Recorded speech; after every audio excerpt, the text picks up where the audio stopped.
The virtual CISO moment is brought to you by vCISO Services, a leading provider of quality and experienced virtual chief information security officers for small and mid-sized businesses. Check them out at vcisoservices.com. Hi, I'm Greg Schaefer, and welcome to the Virtual CISO Moment. Dave Sobel joins us. He is the host of Business Tech Podcast and the owner of MSP Radio. He is also he owned and operated an IT solution provider and MSP for over a decade and has been doing this for a while. Dave, thank you so much for joining us today. Oh, Greg, thanks for having me. This is going to be great fun. Yeah, and despite the fact that sometimes we start out with a little bit of technical issues, but we got those resolved It keeps us in business. We wouldn't be doing this if there weren't occasional technical problems. Absolutely, absolutely. So I'd love to hear your journey from where you started, why you got into IT, why you got into the MSP space, and then how you pivoted from that and are doing a podcast now, or Yeah, I even mean, more so. this is one of those questions where, like, how far back do you want to go? When I was a little boy, I got my first computer at 5. Like, I mean, In the beginning, God right, created the heaven and the earth. I've known I wanted to be in technology since I was little, right? And I got a degree in computer science from William and Mary, and I was super focused on, like, I'm going to be a product guy. I'm going to write code. Like, that was my did. And I did that late 90s, early aughts startup ride. And it was great fun, right? Like, tons of time. And then they laid off the whole development team at my last startup, and and all the salespeople and management kept their jobs. And the lesson I learned was that management and sales keeps their jobs. And I had this moment, and I said, well, I can run a company into the wall just as much as those morons can. And I went out. I decided I was either going to strike out on my own, or I'd get another job, whichever one hit first. And we landed our first managed services contract like within a month and a half, because I started hustling and finding people. Yeah, and it was a great contract. And it was even before we called it managed services. So I grew that business over the course of about 10 years. And ups and downs of any entrepreneur, like, was not a smooth sailing all the time. But I leaned into it. I learned a lot about it doing it. And I was the quintessential sort of community guy too. Like, I was a CompTIA trainer, and I wrote a book, and I was a Microsoft MVP, and I helped launch peer groups into Europe, and I was a peer group advocate. And I did all this stuff. And then, right around 2011, I decided it was time to leave that business, and I had an opportunity to sell, and I took it. And then I pivoted, and I said, okay, I still need a job. And I want to keep learning, because it wasn't that big of an exit. It was, it'll be great in 30 years when I hit the retirement fund, but I still needed a job. And I said I wanted to keep learning, and I went and worked for software vendors. I actually did community engagement for 2 different software vendors in the MSP space. First one we sold, was there about 2 years. Then the second one, it was a 6-year run. We sold it 3 years in, and I stayed through the IPO. Actually, it was because we were bought by SolarWinds, of all people. And, I've heard of them. Yeah, I'd heard of them, and I'd never been with a company that IPO'd, and so I stayed through their second IPO when they went public, and I stayed a year post so that I could kind of learn all that stuff. And then at the end of that, so that's 8 years as a vendor, and it reached its sort of natural conclusion where I'm not generally a big company guy. I like SMB for a reason, and then I found myself working for a large publicly traded company, and it was time to go. And I pivoted again, and I said, well, what can I do in this community space like that's different? And I said I could actually focus on helping IT services companies, those that deliver IT services, and MSPs, with a bit of the insight into trends and markets and news. And I launched the Business of Tech podcast, which is a daily show that helps cover 2 to 4 stories every day, and a segment I call Why Do You Care? Or Why Do We Care? Which gives you a sense of why I think this is important to those in the market. And that's what sort of my journey of how I got here. I was like a couple of times entrepreneur, a couple of times at software companies, and back now doing news. Well, I love the idea of the why do you care? And no, I'm not saying I'm going to steal it, but it's a college professor of mine when I was doing my master's in information system project management. This is like 15 years ago. The capstone class, he had a saying. It's like, Greg, you're telling me the what, now tell me the so what. And so it's basically like, so why does this matter? Why? And I think that sometimes in information technology and information security, we don't do as good of a job that we can do explaining the why we're doing stuff sometimes to small businesses. Yeah. And that's why I lean into it so I want to give listener, like this, the news, right? So I'm reporting on things, but there are lots of great journalists doing that. What I'm doing is I'm saying, I'm pulling together a bunch of news sources. I'm saying, these are the things that I thought were important. And Mhm. here's why I think they're important. So to give you some of my expertise into that decision making. If you disagree with me, that's great. Like, cool. I always say, like, if you disagree with me, go make more money doing the opposite of what I think. But that's an informed decision, and I'm totally comfortable with that because I'm just telling you why I think this is important or why I think this is going to happen. I try and be right way more than I'm wrong, but that doesn't mean I'm going to get right every time. So the the the podcast, how long have you been doing the business Yeah, so I've of been at the audio tech? version is 3.5 years old, and the video version is 2.5 years, and we do it in it's a daily podcast, about 5 minutes, but it's also released on Mondays as a 25-minute or so show that you can watch on YouTube. So depending on the way you like to consume your content. So you've been doing this for some time, and I'm sure that you've, of course, been going through a lot of stories and so forth. But what would you think just right now today, since you're covering the news today? I know I listened to yours before this, and you were talking about I can't remember what they call it that the Biden administration just released, the The new plan for national cyber. security strategy, That's cybersecurity right. strategy, yeah. Yeah. So, what do you think is like one of the most significant information security issues, threats to small and mid-sized businesses today, based on the threat environment? Well, this is super hard. Let me just start with that. Like, I almost want to boil it down to, like, we don't give enough credit to the opposition. Hmm. Is oftentimes we talk about security in such vague terms. Like, it doesn't. I mean, it's threat actors and vulnerabilities and all these esoteric terms. There's like Tony Soprano on the other side. He's just got a suit and a tie, and he's completely organized that business. Like, cyber criminals are organized businesses that have financial statements and PR departments, and they have HR, and they work in shifts, and they've commercialized crime, and they work in countries where they've got cloud cover. Like, And they're also not immune to the economy because, like last week, there was an article that Conti had to lay off 45 of their staff because of business going down because of right, the economy. right, business going down. So we talk about them in such vague terms that it makes it hard to envision and communicate what we're dealing with. I really do. Like, it's Tony Soprano in a suit and tie with a computer. Like, they've organized it. And Let and and now a soapbox moment brought to you by Dave. A soapbox moment here because I despise the image of the hoodie of the hacker because that takes away from exactly what you're saying, exactly what is behind it. Because you give the image to small and mid-sized businesses that hacking is or criminal hacking, I should say, is just basically like somebody alone somewhere and they're just hacking, they're just banging a keyboard and not this whole business right. architecture that's really behind it. It's incredible. I mean, like, you have to give them credit. Like, they've organized. There's an affiliate program. They have sales teams. Like, they've divided up the labor. Like, it's so well run. I give them such respect. It's just illegal, right? Like, let's observe that. And because we talk in such vague terms, we Mhm. don't make it tangible when we're thinking about this problem, right? And so because you have this conversation all the time with the typical small business owner. Well, what do I have that people would want? Yeah, money.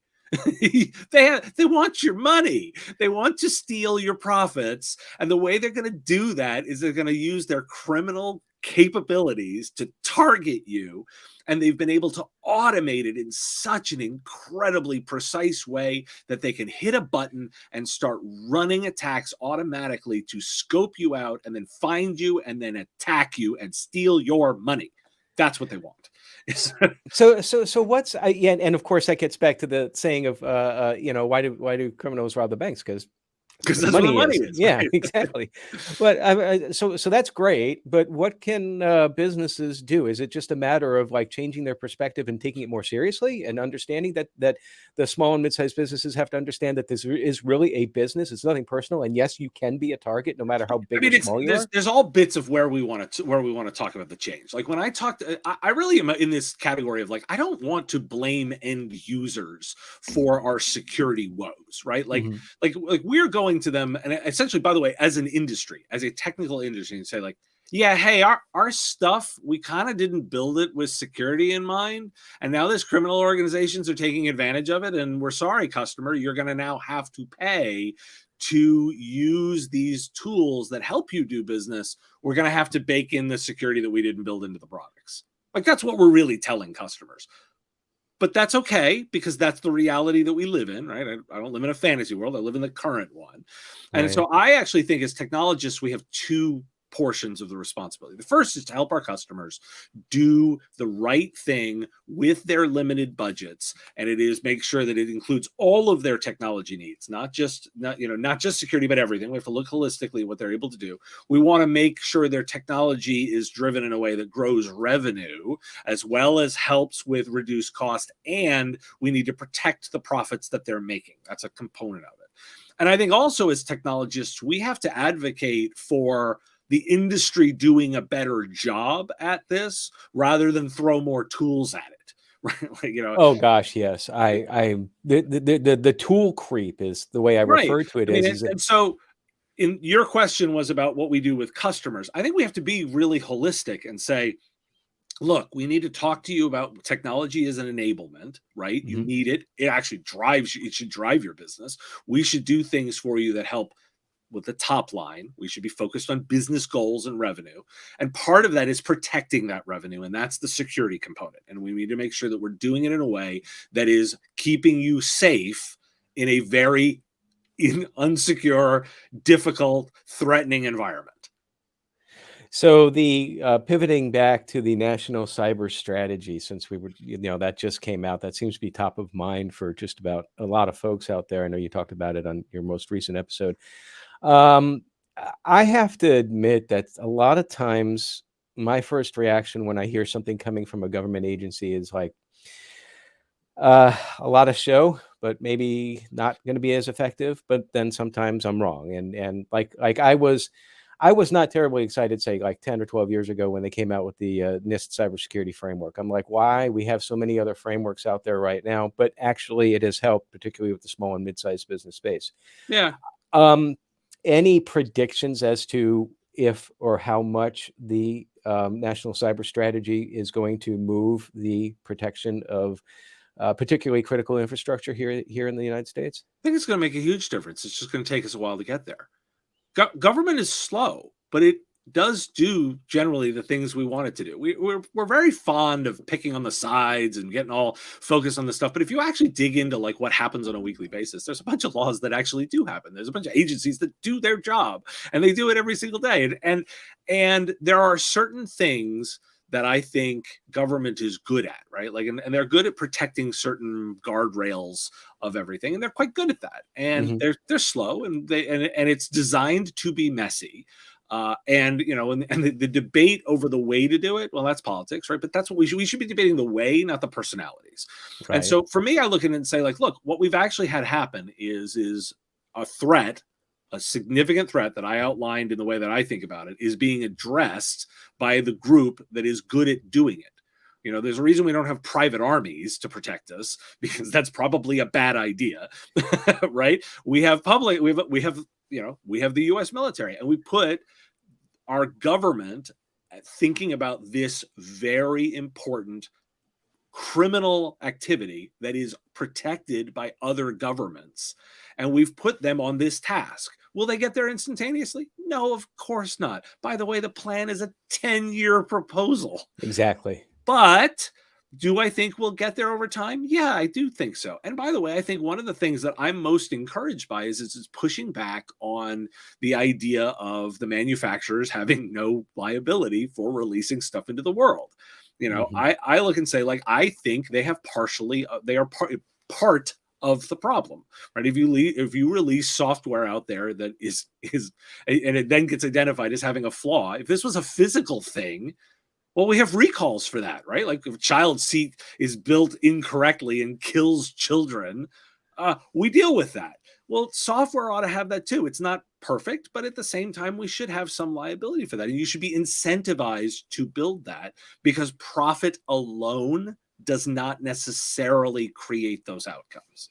Exactly, and that's the whole impetus for the plan. And thinking about government and how effective it can be in these areas of cyber and information security, I think you can just step back and look at two of the more mature verticals in cybersecurity. Undoubtedly, has to be healthcare and finance.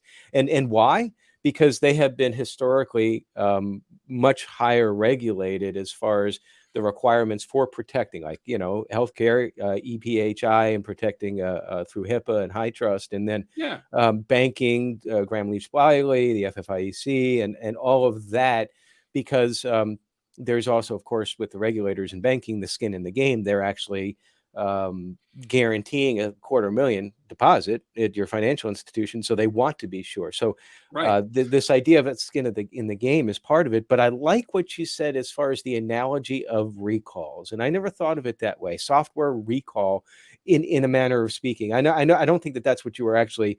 Oh, actually, that's totally the way because I like to translate these virtual ideas into physical, because I Yeah. think it's important to think about it that way.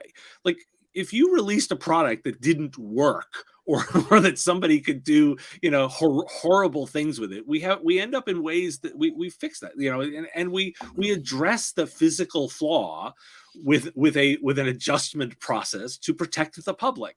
Why isn't software done this way? Why isn't there should be some responsibility for it. And I think, we as an industry oftentimes just keep building on top of stuff, and we sometimes need to re-examine that. My favorite example that I always like to throw out in these security discussions is, why are we still using SMTP? Yeah. Like, why? The builders said it was never built with security involved. We just keep bolting stuff on top of it, and everyone gives me oh, it's so hard. We switched from SD to HD television. We switched from AM to FM to digital. Like, we've replaced all kinds of other technologies because a better one comes along. But heaven forbid we talk about precious SMTP. Like, come on. I mean, back in the day as a network administrator, it was all about Telnet to this, Telnet to that, and we replaced Telnet with SSH. It's like, putty or what have you. And in the beginning, there was a lot of resistance to that. It's like, well, why do we need this? It's internal and so forth. And now it's Right. like You, it's and like wearing a seatbelt. It's just you just do it. Right, It's and you not a kind of big laugh deal. and go, "You want to eliminate phishing? Why don't we talk about actual secure email, like actual secure email, like Yeah. where there's identities version of it, and maybe we'll use two systems, right? Maybe we'll use the old one for certain things and a new one for other things. But why is this precious? Like, why are we technologists not being disruptive?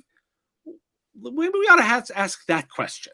You see, start a new podcast, ideas that make sense. Well, yeah, well, we have to start these debates, because particularly if we're thinking about ourselves in the context of, like as a CISO or advising small to mid-sized customers, we have to advocate for our customers.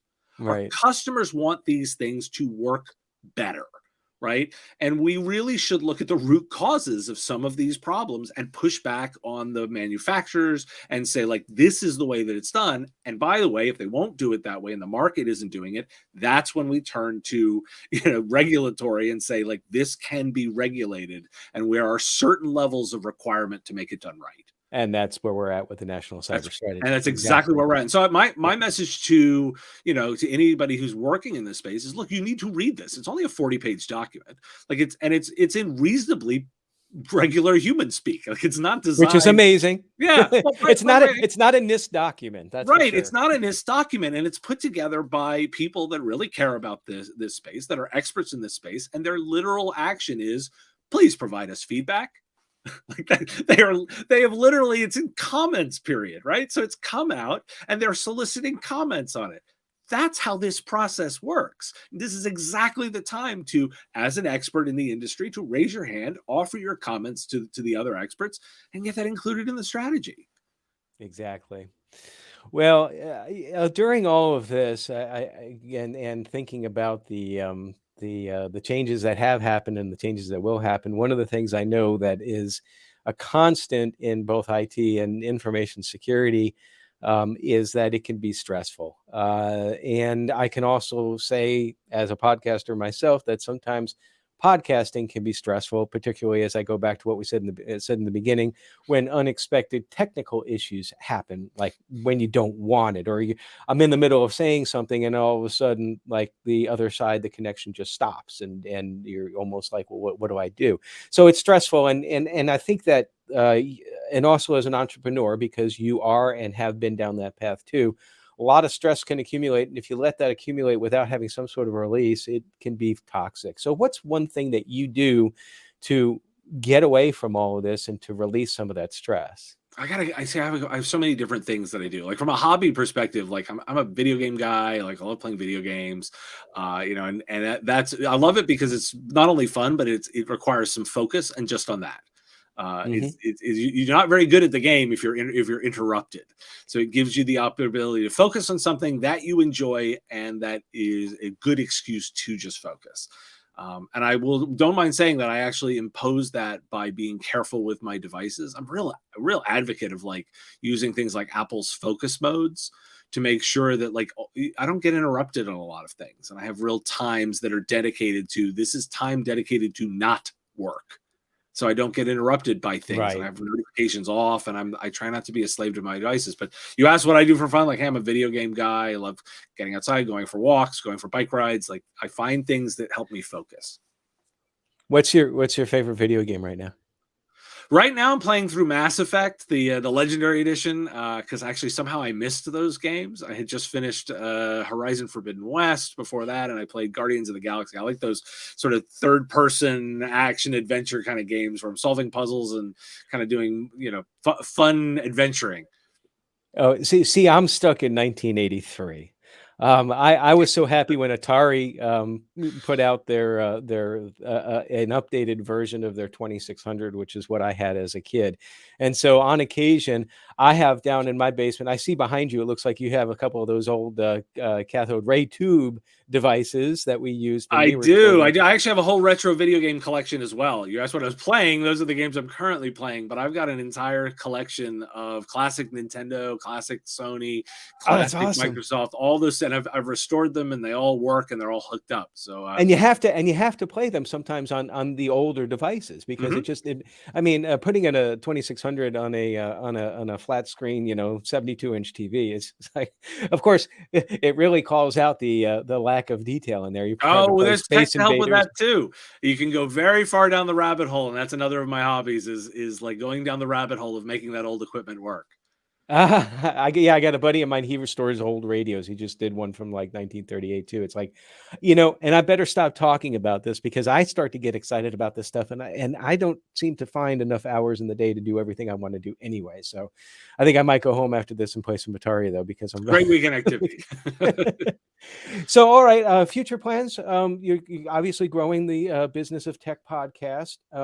What other future plans do you have, or talk about the podcast future plans? I'm super focused on the podcast, the growing it in its different forms. We launched a newsletter last year as well, so it's really about this. I have this concept of helping those in IT services, those delivering the technology services, understand all of this changing world. Right, there's so much stuff happening so fast, Hmm. and if you're an entrepreneur, business owner, operator, or in an IT department, you may not have time to keep up with all these things. So somebody who's combing through all the news with your experience and giving you like, hey, here's the things that I'm keeping an eye on right now, so that you've got a starting point for your own research and can get ideas on what is important and also what's not important.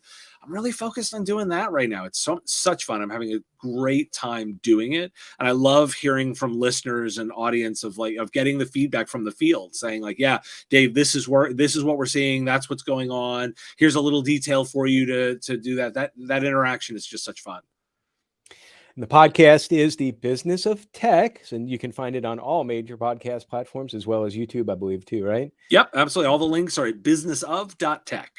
And we'll put that link in the show notes. Dave, it was absolutely fabulous talking with you today, despite the little technical issues we had before. Really appreciate you spending the time to come on and spend some few minutes with us today. Oh, great. This is great fun. Thank you so much for having me. All right. And everybody, stay secure.